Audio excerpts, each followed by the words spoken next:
Hi there, this is Josh from Literary Gladiators, and today I am happy to present to you the 20th foodie book tag. This newest foodie book tag is going to include questions based around one of the great snacks. Perhaps in America, the great American snack, and that is the potato chip. This is the potato chip book tag that was inspired by my visit with Ellie last month. Ellie's favorite snack is the potato chip, and I made sure that we had plenty of them at the filming session where she was in attendance.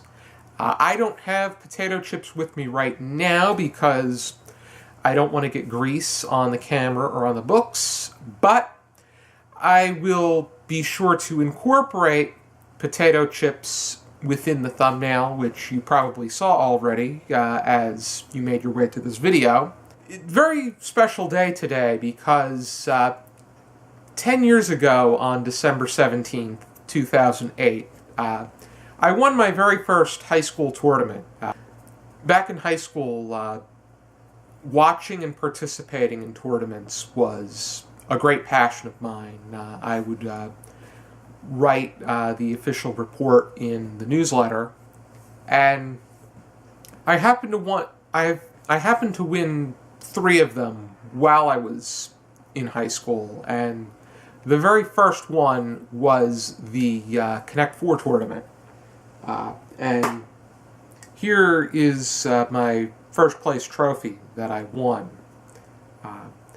These used to be in my, they used to be on a trophy shelf in my room, but Colleen and Tito, my cats, had their eyes on them, and I had a feeling that at some point in time they would knock them over, so their new home is in my library.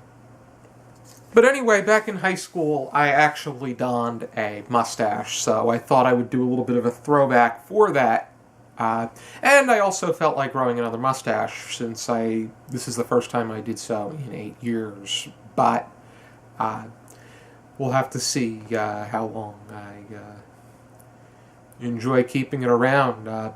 Probably only until February next year. But anyway, let's move right on to the 20th foodie book tag, the potato chip book tag. And for this, I created 11 questions plus the 2 regulars. First one is plain, a reliably good classic. And for that, I went with Aesop's Fables because they are so enjoyable and delightful. They read very accessibly. They're quick, 1 page, 2 pages at the most, and they present very valuable morals, and they're so valuable that they remain relevant to today. And we went over The Milkmaid and Her Pail back in October, and I think that it was a great thing to incorporate onto the schedule, and I definitely would be inclined to go over more of Aesop's Fables on the show. Next one is Ripple, an accessible work from a dense writer. And for that one, I went with East of Eden by John Steinbeck. Of course, this has his usual massive amount of details where he likes to set up the mood with the time period and the setting. But I found East of Eden to be easier to read than a lot of what he has written. And I think that with The Grapes of Wrath, it can really start to plod because some of the details become a bit more dense. I think that East of Eden, there's always something about it that makes it continuously appealing, particularly the parallels that are made with the book of Genesis, and in particular the stories of Adam and Eve, Cain and Abel, and the creation of humanity. Next one is sour cream and onion, perhaps the most common flavor of potato chip that there is. A sequel that is just as good or better than the first. And for that one, I went with The Da Vinci Code by Dan Brown. I personally think that Angels and Demons and The Da Vinci Code are on very equal footing as far as their quality is concerned. I would say that The Da Vinci Code caught my attention a little bit more because it had a greater...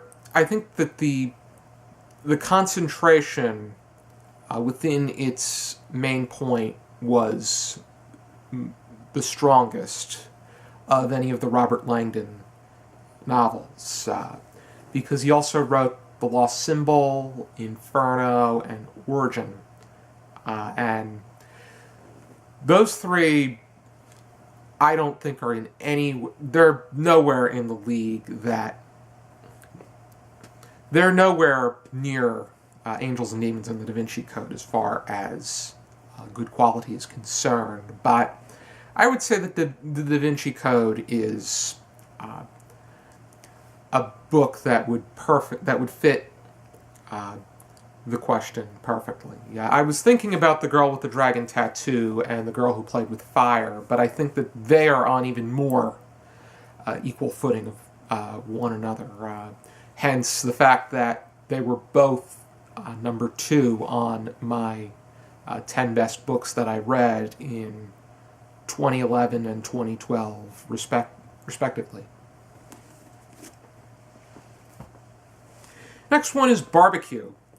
A character that can be both kind-hearted and tough. And for that, I chose Miss Luella Bates Washington Jones from Thank You Mam, a short story by Langston Hughes, because she probably demonstrated the greatest deal of strength in changing one's negative character, and in this case, it was specifically targeted toward a young man named Roger. I argue that he is a teenager. He stole her pocketbook, and she wouldn't let him get away with it. She kicked him around, and then dragged him to her house. And the way that she handled the situation was in a way that one may be able to believe, but may not necessarily think would be the first option. But the decision that she did make really had a life-lasting effect on his character. The next one is Salt and Vinegar. A work for an acquired taste, but is worth a try. And I definitely feel that in many cases, if one is able to hit it off with the try, it really makes a great impact. For this question, I went with Dr. Rat by William Kotzwinkle, because this is one of the weirdest, most mentally deranged works that I have ever read. But at the same time, it is an eccentric genius. Dr. Rat has to do with the animals that are subject to experimentation in laboratories making the decision to rebel. And the only animal that sides with the human cause is Dr. Rat, who has been through experiment after experiment. And he presents himself through jingles and limericks, and it's really... It definitely is a wild novel about the ultimate revolt of Mother Nature. And this was definitely a thrill. Next one is Lightly Salted. A great work that has a low dosage of a particular genre. And sometimes that is just the best thing. For this one, I went with Fahrenheit 451 by Ray Bradbury, which has light elements of science fiction. Compared to so many novels of today, it has a low dosage of dystopian.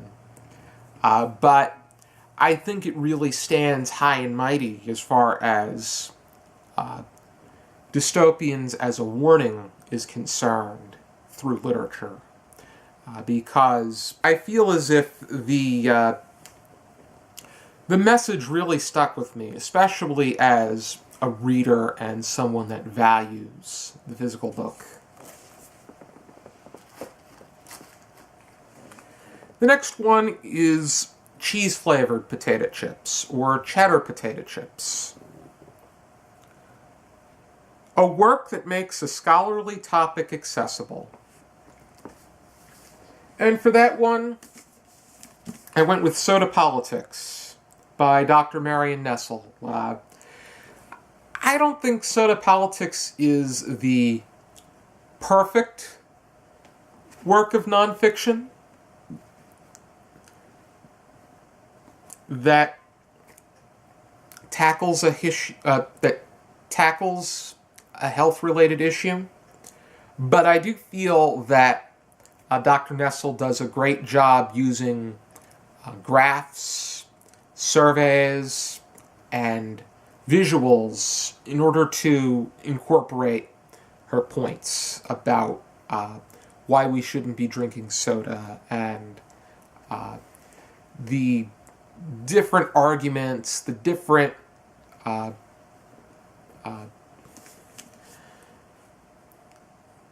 reasons why soda is forced upon us in society and the various solutions. I think that the information that she gave was far more valuable than the message that she was trying to preach. I think you could do enough with the information at hand.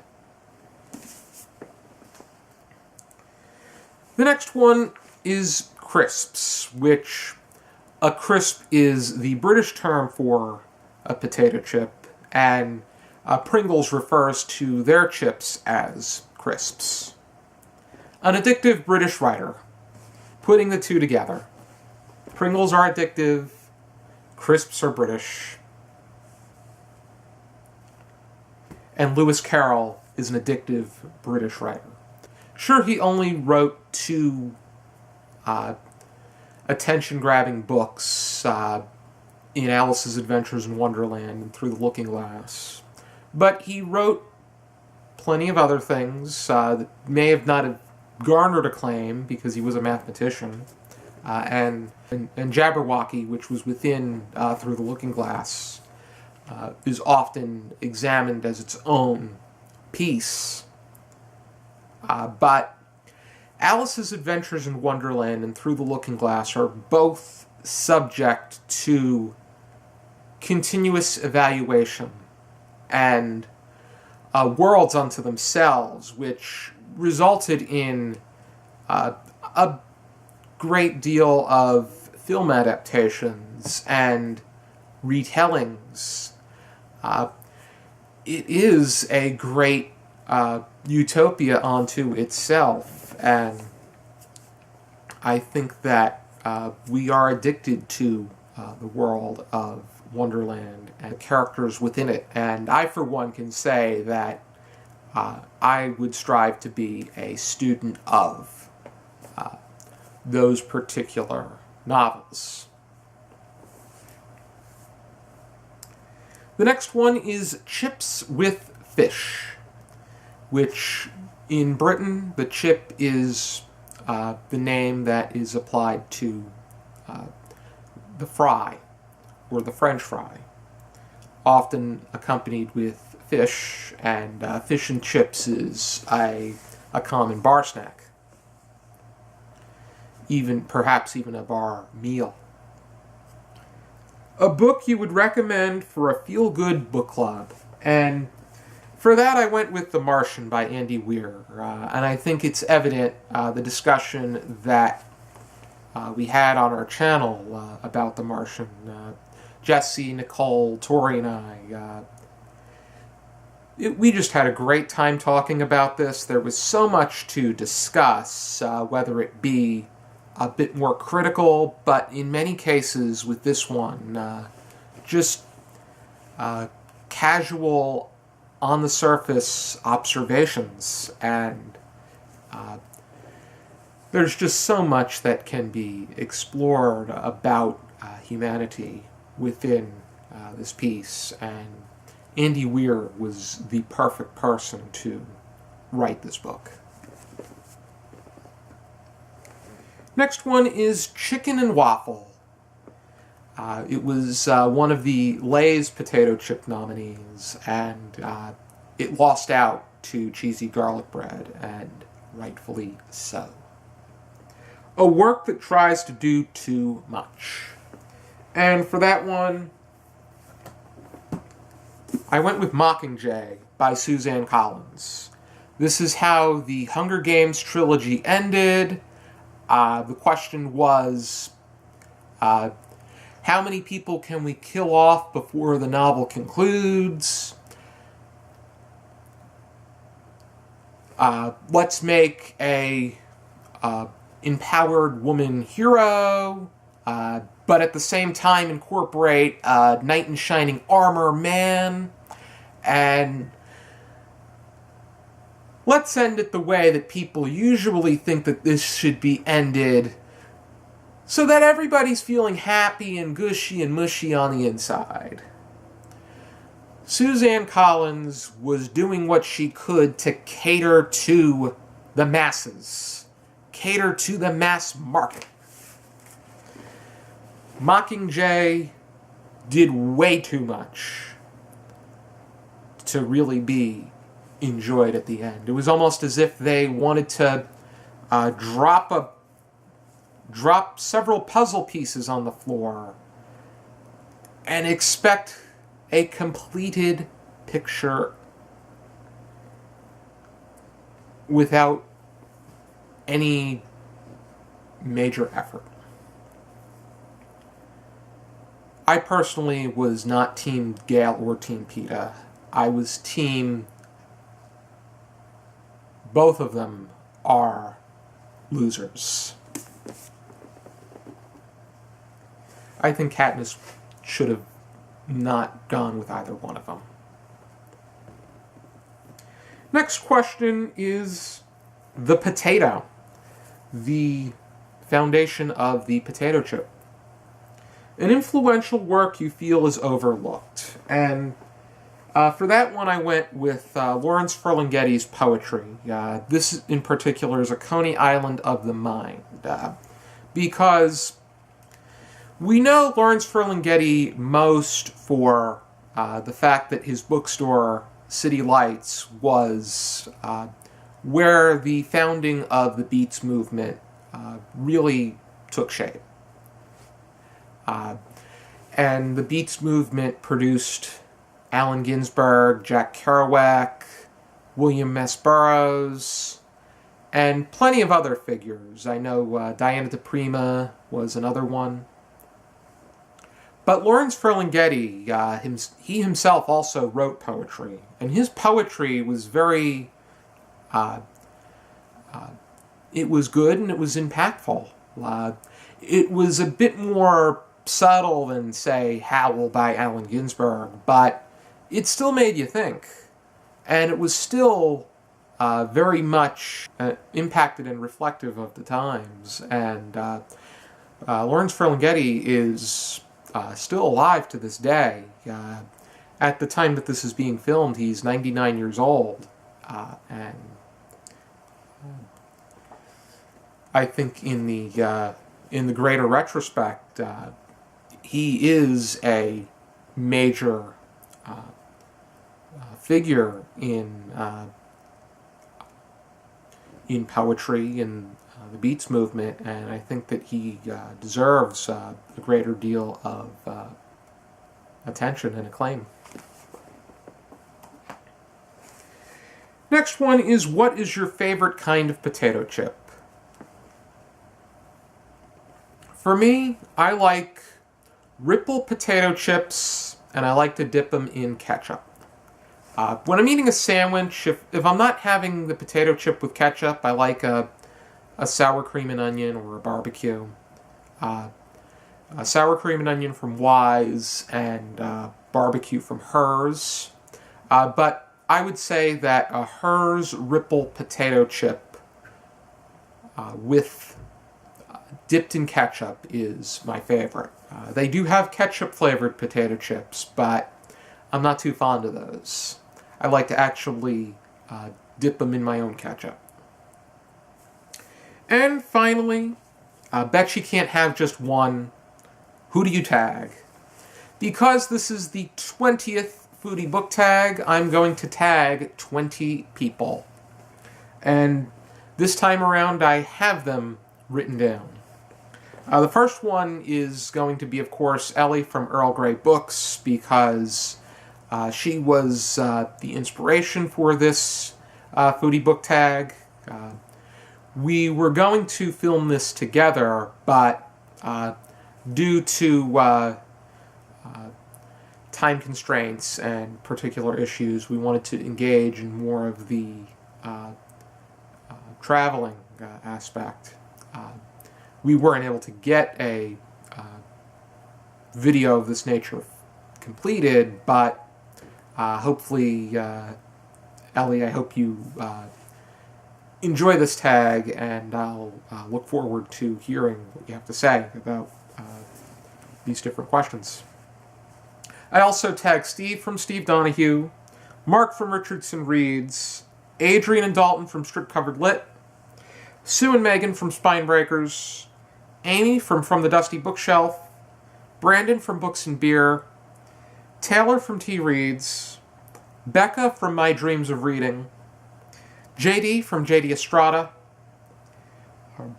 Romy from Books and Coffee with Romy, Naomi from Tea Time with Naomi, and these two are new booktubers.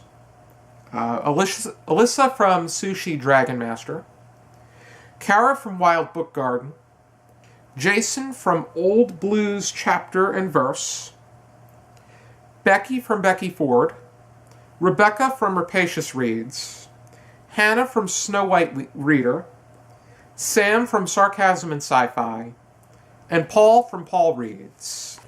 Thank you for tuning in to this Foodie Book Tag. I will leave a link down below to the questions, the nominees, and also all of the previous Foodie Book Tags that make up the Foodie Book Tag series. 20 is feeling good as far as Foodie Book Tags are concerned, and I know that Adrian and Dalton from Strip Cover Lit are challenging me to make it to 100. That may take some time, but the challenge is on. Thank you for tuning into this video. I hope you check out some more videos from our channel. And if you have yet to complete some of the other Foodie Book Tags that I have created and completed, I encourage you to check some of them out and complete them. I would be interested to hear what you have to say. For now, keep reading.